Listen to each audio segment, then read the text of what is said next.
किसी के मन की बातें पढ़ने के लिए आपको 3 तरीके पता होने चाहिए। यह तरीके सीखना बहुत महत्वपूर्ण है।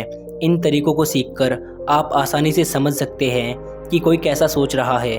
तो आइए मैं आपको गौतम बुद्ध की एक कहानी सुनाता हूँ, जो आपको दूसरों के मन के पढ़ने के तरीके को सिखाएगी। बहुत समय पहले की बात है। एक छोटे से गाँव में 2 भाई रहते थे। बड़ा भाई अंधा था, इसलिए वह हमेशा घर पर ही रहता था और छोटा भाई खेती करता था। बड़ा भाई अंधा था, इसलिए वह हमेशा घर पर ही रहता था और छोटे भाई खेती करता था। हालांकि खेतों में बहुत सारे जानवर थे और उनके कारण पूरी खेत बर्बाद हो रही थी। इससे छोटे भाई को बहुत परेशानी हो रही थी। फिर एक दिन उसे ख्याल आया कि वह अपने अंधे भाई की मदद क्यों नहीं लेता, ताकि वह खेतों से जानवरों को भगा सके। क्योंकि उसका बड़ा भाई अंधा था, वह खेत में बैठकर जानवरों की आवाज़ें सुनते ही उन्हें डरा सकता था। इस तरीके से हमारे खेत बच जाएंगे। इस सब कुछ सोचने के बाद उसने अपने खेत में एक छोटा सा झोपड़ा बनाया और अपने अंधे भाई को उसमें रखा। उसने उससे कहा, भाई, अगर तुम किसी जानवर की आवाज़ सुनो तो ज़ोर से चिल्लाओ और जानवर यहाँ से भाग जाएंगे। इससे हमारी फसलें बच जाएंगी। बड़ा भाई अपने छोटे भाई के विचार से सहमत हो गया और खेत में बैठने लगा। जब कभी उसे किसी जानवर की आवाज़ सुनाई पड़ती, वह तुरंत ज़ोर से चिल्लाने लगता और जानवर को डराकर भगा देता। वे कई दिनों तक अभ्यास जारी रखते हैं। एक दिन एक हिरन उनके खेत में दौड़ रहा था और खेत को दौड़कर भाग रहा था। हालांकि एक राजा भी वहाँ था, जो हिरन का पीछा कर रहा था। राजा का ध्यान अंधे भाई पर गया और उसने पूछा, क्या तुमने यहाँ एक हिरन को देखा है? जवाब में अंधे भाई ने कहा, मैं अंधा हूँ, मैं कैसे हिरन को देख सकता हूँ? पर मैं तुम्हें इतना बता सकता हूँ कि मेरी खेत से जो जानवर भागकर गया है वह आपका पीछा करने लायक नहीं है। आप अपना समय बर्बाद कर रहे हैं। उस अंधे के शब्दों ने उसे चौंका दिया। उसे आश्चर्य हुआ कि यह अंधा कैसे कह सकता है कि जो हिरन में ढूंढ रहा हूँ वह पीछा करने के लायक नहीं है। तब राजा ने अंधे से कहा, क्या तुम मुझसे झूठ नहीं बोल रहे हो? एक तो तुम कहते हो कि मैं अंधा हूँ और दूसरी तरफ तुम यह दावा करते हो कि वह जानवर जो यहाँ से भागकर गया है मेरा पीछे करने लायक नहीं है। फिर अंधा भाई ने कहा, राजा, वह प्राणी जिसे तुम खोज रहे हो वह वास्तव में हिरण नहीं है। वह एक मादा हिरण है और मेरे ज्ञान के अनुसार वह गर्भवती है। मैंने कभी सुना नहीं है कि कोई राजा एक गर्भवती मादा हिरण का शिकार करता है। इसलिए मैं तुम्हें यह कह रहा हूँ कि वह तुम्हारे पीछा करने के लायक नहीं है। तुम्हें उसकी पीछा करने में अपना समय बर्बाद नहीं करना चाहिए। यह सुनकर राजा और भी हैरान हुआ। उसे समझ में नहीं आया कि एक अंधा यह कैसे जान सकता है कि वह गर्भवती मादा हिरण है। उसने सोचा कि कैसे एक अंधा यह जान सकता है मैं जिस हिरण का शिकार कर रहा हूँ वह गर्भवती है या नहीं। यह अंधा इतने आत्मविश्वास के साथ यह कैसे कह सकता है? इसलिए मुझे इसे जांच करना होगा। इसलिए राजा ने सत्यता जानने का निश्चय किया और अपने कमांडर से कहा, कमांडर, मुझे चाहिए कि वह प्राणी जिंदा रहे, क्योंकि मुझे जांच करना है कि क्या वह वाकई में एक गर्भवती मादा हिरण है। यह अंधा आदमी इतनी आत्मविश्वास के साथ कैसे कह रहा है और मुझे यह सुनिश्चित करना है। जाओ और जांच करो कि क्या वह एक मादा हिरण है। राजा के आदेश पर सैनिक हिरण को पकड़ने के लिए चला गया। कुछ समय बाद जब सैनिक लौटा तो उसने राजा से कहा, राजा जी, वह अंधा आदमी पूरी तरह से सही कह रहा है। वह वाकई में एक गर्भवती मादा हिरण है। जिसे सुनकर राजा हैरान हो गया। उसे समझ में नहीं आया कि यह अंधा आदमी कैसे जान सकता है कि वह गर्भवती मादा हिरण है। राजा के मन में कई सवाल उठे। आखिरकार राजा ने इस पर पूरी तरह से समझौता करने का निश्चय किया और अंधे से कहा, सुनो, मुझे यह नहीं पता कि तुम सचमुच अंधे हो या नहीं, लेकिन मैं तुमसे एक सवाल पूछने आया हूँ। क्या तुम मेरे सवाल का सही जवाब दोगे? जवाब में अंधे ने कहा, राजा, आप मुझसे जो भी सवाल पूछना चाहेंगे मैं आपको सच्चाई से जवाब दूंगा। राजा ने कहा, देखो, एक तो तुम कहते हो कि तुम अंधे हो और दूसरी तरफ तुमने मुझे कहा कि जिस जानवर का मैं पीछा कर रहा हूँ वह गर्भवती मादा हिरण है। और साथ ही मैं तुम्हें यह पता लगाता हूँ कि तुम्हारे खेतों में जानवर कब आते हैं और कब जाते हैं। तुमने यह सब कैसे अनुमान लगाया? तब अंधा आदमी ने समझाया, जब आप उस मादा हिरण की तरफ पीछा कर रहे थे तो उसकी गति और दौड़ते हुए आवाज़ ही मुझे पहले ही समझ में आ गया कि यह एक मादा हिरण और मेरे खेत की बांध काफ़ी छोटी थी। उसकी ऊंचाई ज़्यादा नहीं थी। अगर यह सामान्य हिरण होती तो वह आसानी से उस बांध को पार कर सकती थी, लेकिन वह हिरण ने उस बांध को तोड़कर भाग लिया। और यदि वह बांध पार करने की कोशिश करती तो उसके संतान को खतरा होता। इसलिए मुझे समझ में आ गया कि वह गर्भवती हिरण है। इस व्याख्यान को सुनकर राजा अंधे के विशेष ज्ञान और कौशल को देखकर चौंक गए थे कि वह व्यक्ति अंधा होने के बावजूद इतनी जानकारी और क्षमताओं से संपन्न है। राजा इसका लाभ उठाने का निश्चय करता है और अंधे से एक सवाल पूछता है। राजा कहते हैं, तुम बुद्धिमान हो और तुम्हारी कई बातें गहरी समझ में आती है। आज मैंने तुम्हें यहाँ बुलाया है ताकि जान सकूं कि मेरी पत्नी मेरे प्रति विश्वासी है या नहीं। अंधा आदमी जवाब देता है, राजन, यह कैसा सवाल है? आपका विवाह कई सालों से चल रहा है और आप ऐसी बातें जानना चाहते हैं। ऐसे सवाल आपके मन में क्यों उत्पन्न हो रहे हैं? हालांकि राजा कहता है, तुम्हें इस सवाल का जवाब देना होगा। अगर तुम मुझे सवाल का जवाब नहीं दोगे तो मैं तुम्हें मृत्युदंड की सज़ा दूंगा। राजा की धमक सुनकर अंधा कहता है, बहुत अच्छा, मैं तुम्हें तुम्हारे सवालों का जवाब दूंगा।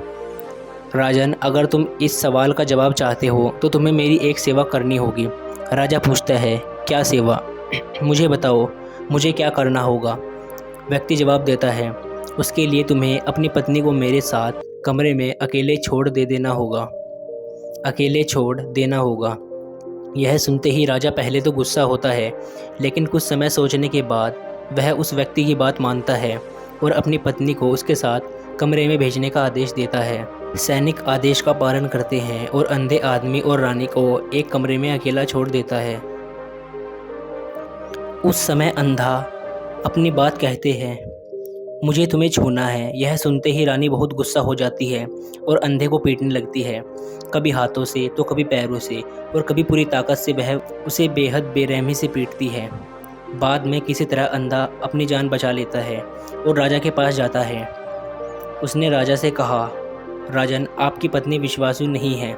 यह सुनते ही राजा बहुत गुस्से से भरकर अपनी तलवार निकालता है और सीधे अपनी पत्नी के पास जाता है और उसने गुस्से में कहा, रानी, आज मैं तुम्हें एक सवाल पूछूंगा और तुम्हें सच्चाई से जवाब देना होगा। अगर तुमने झूठ बोला तो मैं तुम्हारा सर तुरंत अलग कर दूंगा। उसने पूछा, मुझसे कहो, क्या तुम विश्वासु हो या नहीं? उस रानी ने कहा, राजन, तुम मुझे मार दो, लेकिन मैं विश्वासु नहीं हूँ। राजा बहुत खुश हुआ क्योंकि वह सब कुछ जो अंधे ने कहा था वह पूरी तरह से सच था। इसे सुनते ही राजन तत्काल अंधे के पास जाता है और पूछता है, तुमने कैसे जान लिया कि मेरी पत्नी विश्वासु नहीं है? अंधा उत्तर देता है, ओ राजा, यह काफ़ी सरल है। मैंने आपकी पत्नी से कहा कि मैं उसे छूना चाहता हूँ और वह इतनी रोष में आ गई कि मुझे मारने लगी। वफादार स्त्री कैसे किसी अन्य पुरुष को छू सकती है? जब मैंने उससे कहा कि मैं उसे छूना चाहता हूँ तो वह मुझे इनकार कर सकती थी, लेकिन उसने मुझे मारना शुरू किया और उस प्रक्रिया में उसने मेरे पूरे शरीर को छू लिया। अब तुम मुझे बताओ, इस प्रकार की स्त्री विश्वासु कैसे हो सकती है? राजा कहता है, तुम बुद्धिमान तो ठीक हो, तो चलो आगे बढ़ते हैं। उसके बाद वह जोर से कहता है, एक और सवाल का सही जवाब दो और मैं तुम्हें यहाँ से जाने दूंगा। राजा फिर पूछता है, मुझे बताओ, क्या मैं सचमुच मेरे पिता का बेटा हूँ या किसी और का? इस पर अंधा आदमी उत्तर देता है, ओ राजा, इससे तुम्हारा क्या लेना देना है? चाहे आपके माता पिता कौन हो, आप इस राज्य के राजा तो हो। इस सवाल को छोड़ दो। लेकिन राजा जिद करता है, नहीं, मुझे इस सवाल का सटीक जवाब चाहिए, वरना यह सवाल मुझे हमेशा परेशान करता रहेगा। इसलिए मैं सच्चाई जानना चाहता हूँ। अगर तुम सही जवाब दोगे तो मैं तुम्हें यहाँ से जाने दूंगा। अंधा आदमी उत्तर देता है, ओ राजा, मेरे लिए इस सवाल का उत्तर देने के लिए तुम्हें अपनी माँ के पास जाने की कोई आवश्यकता नहीं है।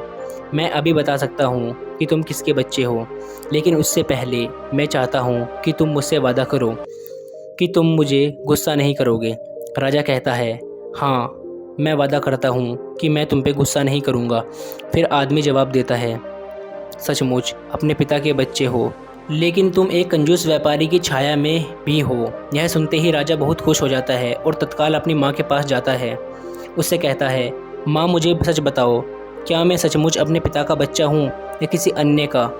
अगर तुम मुझे सच नहीं बताओगी तो मैं यहाँ से अपनी जान दे दूंगा। राजा की माँ कहती है, पुत्र तुम सचमुच अपने पिता का बच्चा है, लेकिन तुम एक कंजूस व्यापारी की छाया में भी हो।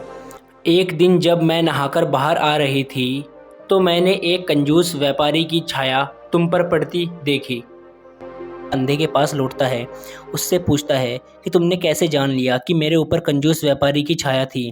अंधा व्यक्ति जवाब देता है, ओ राजा, आप मुझसे कई सवाल पूछते हैं और मैंने सभी के सही उत्तर दिए हैं। अगर आप कोई अन्य राजा होते तो मैं अब तक कई पुरस्कार प्राप्त किए होता, लेकिन आपने मुझे कुछ नहीं दिया। मैंने अब तक एक भी पैसा नहीं लिया।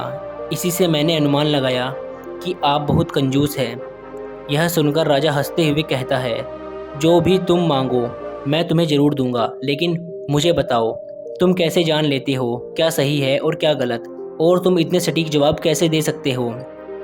अंधा आदमी कहता है, ओ राजा, मैं प्राकृतिक रूप से अंधा हूँ। अगर मेरी आंखें होती तो मैं किसी के विचारों को आसानी से समझ सकता था अपनी मन की भाषा से, और इस भाषा को किसी के शरीर की क्रियाएं को देखकर समझा जा सकता है। व्यक्ति की आंखों और होठों के काम करने के तरीकों और उनके गतिविधियों को देखकर हम समझ सकते हैं कि उसके मन में क्या चल रहा है। इस आधार पर हम किसी के विचारों को जान सकते हैं। लेकिन मैं एक अंधा हूँ, इसलिए मुझे क्रियाओं के माध्यम से जानना पड़ता है। अगर मुझे कुछ जानना होता है तो मुझे अगले व्यक्ति को कार्य सौंपने पड़ते हैं। देखना होगा कि वह कैसे काम करता है और उसके आधार पर मैं समझ सकता हूँ कि उसके मन में क्या चल रहा है। इसे सुनते ही राजा पूछता है, क्या इसका मतलब है कि मैं भी किसी के विचारों को जान सकता हूँ? इस पर अंधा आदमी कहता है, बिल्कुल, आप भी किसी के विचारों को जान सकते हैं, लेकिन उसके लिए आपको पहले अपनी आत्मा पर काम करना पड़ेगा, और वह काम है मानसिकता को शांत करना, अपनी मानसिकता को वर्तमान में लाना। इसके लिए आज मैं आपको 3 तरीके बताऊंगा, और यह 3 तरीके बहुत ही सरल और आसान हैं। लेकिन राजा, इससे पहले आपको एक चीज़ करनी होगी, क्योंकि वह व्यक्ति वर्तमान में सोच रहा है और हमें भी अपनी मानसिकता को वर्तमान में लाना होगा, तभी हम उनके विचारों को समझ सकते हैं। अगर हम पिछली घटनाओं के बारे में सोच रहे हैं तो हमें यह कैसे पता चलेगा कि दूसरा व्यक्ति वर्तमान में क्या सोच रहा है, क्योंकि हम पिछली घटनाओं में लिपटे हुए हैं। तो किसी के विचारों को जानने के लिए सबसे पहले हमें अपनी मानसिकता को संकेंद्रण के द्वारा वर्तमान में लाना होगा। वह व्यक्ति राजा से कहता है, मैं आपको 3 तरीके बताऊंगा जिससे आप किसी के विचारों को आसानी से समझ सकते हैं। इसके बाद अंधा राजा से कहता है, राजा, पहला तरीका है आंखों पर ध्यान देना। किसी से बात करते समय सबसे महत्वपूर्ण यह है कि हम उसकी आंखों में देखें, क्योंकि आंखें बोलती नहीं लेकिन बहुत कुछ कहती है। अगर हम उस व्यक्ति की आंखों में देखें तो हम जान सकते हैं कि उसके मन में क्या चल रहा है, वह क्या सोच रहा है और क्या वह करने वाला है। अगर किसी व्यक्ति की दूसरी ओर देखते हुए भौहें नीचे जाती है तो वह शायद कुछ सोच रही है या किसी अन्य चीज़ के बारे में चिंतित है। अगर उसकी भौहें ऊपर जाती है तो उनकी आंखें बड़ी हो जाती है, तो वह आश्चर्य या जिज्ञासु हो सकते हैं। यहाँ तक कि देखें कि उनकी पूंजी कितनी बड़ी या छोटी होती है। पूंजी आँख का काला हिस्सा होता है। अगर पूंजी बड़ी होती है तो इसका मतलब है कि वो आपको पसंद करते हैं या आपके कहे को पसंद करते हैं। वह उत्साहित या खुश है। अगर पूंजी छोटी होती है तो इसका मतलब है कि वह आपको पसंद नहीं करता है या आपके कहे को पसंद नहीं करता है। इसके बाद अंधा व्यक्ति राजा से कहता है, जब मैंने एक थके हुए व्यक्ति से मिला था जो यात्रा कर रहा था, हम बात करते जा रहे थे और उसकी आंखें बहुत घूमती रहती थी। मैंने उसकी आंखों को देखकर समझ लिया कि वह मुझसे बात नहीं करना चाहता, वह जल्दी में है। इसलिए मैंने उससे सवाल पूछे। मैंने पता लगाया कि उसका एक गुप्त योजना थी। यदि आप लोगों को बेहतर समझना चाहते हैं तो आपको इन नीरव संकेतों पर ध्यान देना होगा। जब आप किसी को देखते हैं जिसका मुंह नीचे की ओर मुड़ जाता है और छोटे से दुखी चेहरा बनाता है, तो आमतौर पर यह मतलब होता है कि वह खुश नहीं है, संतुष्ट नहीं है या कुछ हार गए हैं। आप उनकी आंखों को और उनके शरीर से भी समझ सकते हैं वह कैसा महसूस कर रहे हैं। वह निचले भावनाओं को महसूस कर रहे हैं। दूसरी ओर जब कोई बड़ी और सच्ची मुस्कान होती है तो आंखें और गालों उठाती है। वह खुशी और मित्रता और दयालुता के संकेत हैं। इसमें आंखों का बड़ा महत्व है। जब वे छोटी और चमकीली होती हैं तो आप सुनिश्चित हो सकते हैं कि मुस्कान सच्ची है। देखें, किसी व्यक्ति की भ्रूण की जगह त्वचा गहरी होती है और ढीली होती है। जब यह गहरी और तंग होती है तो वह इसका मतलब होता है वे उलझे हुए हैं, वे उलझा महसूस कर रहे हैं, कुछ कठिन या नई चीज़ को समझने की कोशिश कर रहे हैं। रुख का तरीका, मुंह हमें बहुत कुछ बता सकता है। एक मुंह जो बंद संकुचित हो, यह मतलब होता है कि वह सहमत नहीं है, किसी चीज़ से संतुष्ट नहीं है या बातचीत करना नहीं चाहता। तीसरी भाषा, हाथों के इशारों की भाषा। आगे बढ़ते हुए व्यक्ति राजा से तीसरी मेथड के बारे में बताते हैं। और राजा, एक ऐसी भाषा भी है जो है वह है हाथों की इशारों की भाषा। जब आप किसी से बातचीत करते हैं तो आपने देखा होगा कि वह अपने हाथों को हर समय हिलाता रहता है, इशारे करता है। शब्दों के अलावा उनके शरीर की भाषा भी बड़ी भूमिका निभाती है। वह क्या सोच रहा है यह स्पष्ट करने में। और राजा, शरीर और हाथ के बिना शब्दों को बहुत कुछ कहा जा सकता है। यह शब्द की तरह बातचीत का एक गुप्त तरीका है जहां आप देख सकते हैं कि लोग क्या चाहते हैं और कैसा महसूस कर रहे हैं। वे छोटी छोटी चीज़ों से जो वे करते हैं, किसी को ध्यान से देखें। जब वह आपसे बात करते समय अपनी उंगलियों को तेज़ी से टैप करते हैं, जब उंगलियां किसी चीज़ पर तेज़ी से आवाज़ करती है तो इसका मतलब होता है कि वह बोर हो रहे हैं, जल्दी में हैं या बातचीत जल्दी समाप्त करना चाहते हैं। मैं एक वक्त स्मरण करता हूँ जब मैंने एक व्यक्ति से मिला था जो मुझसे कुछ बेचना चाहता था और वह यही इशारा कर रहा था। मुझे पता चल गया कि वह घबराया हुआ था, तो मैंने उससे बेहतर कीमत पर खरीदने को कहा। वह हैरान हो गया। कभी कभी किसी को अपनी बाहु आपस में जोड़ते देखा होगा। इसका मतलब होता है कि वह आपसे या आपके कहे से संतुष्ट नहीं है, वह अपने विचारों को आपसे छुपा रहे हैं। इस तरह से अपनी बाहों को जोड़ने का तरीका उनके विचारों और भावनाओं को दूसरे से सुरक्षित रखने की तरह है। इस चिन्ह को देखकर आप जब उनसे बात करें तो दयालु और सतर्क रह सकते हैं। उन बातों को सराहना करनी पड़ती है जो वे नहीं करते। यह छोटी पर महत्वपूर्ण संकेत है कि एक शांत पुस्तक आपको उन भावनाओं और विचारों को दिखाते हैं जो उनमें छुपे हुए हैं और आपको उनसे बेहतर जुड़ने में मदद करते हैं। अगर हम 3 तरीकों पर ध्यान देते हैं और उन्हें सही से समझते हैं तो हम तेज़ी से पता लगा सकते हैं कि किसी के मन में क्या चल रहा है, वह हमारी बातों से कितने सहमत है, उनके मन में क्या हो रहा है। लेकिन इससे पहले आपको अपने मन को ध्यान में लाना होगा और उसे वर्तमान में लाना होगा। तभी आप इन क्रियाओं पर ध्यान दे सकते हैं, उन्हें समझ सकते हैं और महसूस कर सकते हैं कि उनके मन में क्या चल रहा है। अन्यथा आप पूर्व घटनाओं या भविष्य की योजना में ही उलझे रहेंगे। तो आप कभी भी व्यक्ति के शरीर की भाषा पर ध्यान नहीं देंगे और आप कभी नहीं समझ पाएंगे कि उनके मन में क्या हो रहा है, वह क्या सोच रहे हैं। आपने कई महान संतों और ज्ञानी व्यक्तियों को देखा होगा जो आपको शांति से देखते हैं और आपको बता सकते हैं कि आपके मन में क्या चल रहा है, आपने उनसे क्या सीखा है। और इसका सबसे महत्वपूर्ण कारण यह है कि वे आपको पढ़ सकते हैं, आपको समझ सकते हैं, क्योंकि उनका मन सांकेतिक शांतिपूर्ण है, इसलिए वह आसानी से आपके विचारों को समझ सकते हैं। मुझे आशा है कि अब तक की कहानी आपको पसंद आई होगी और आपको इससे कुछ नया सीखने को मिला होगा।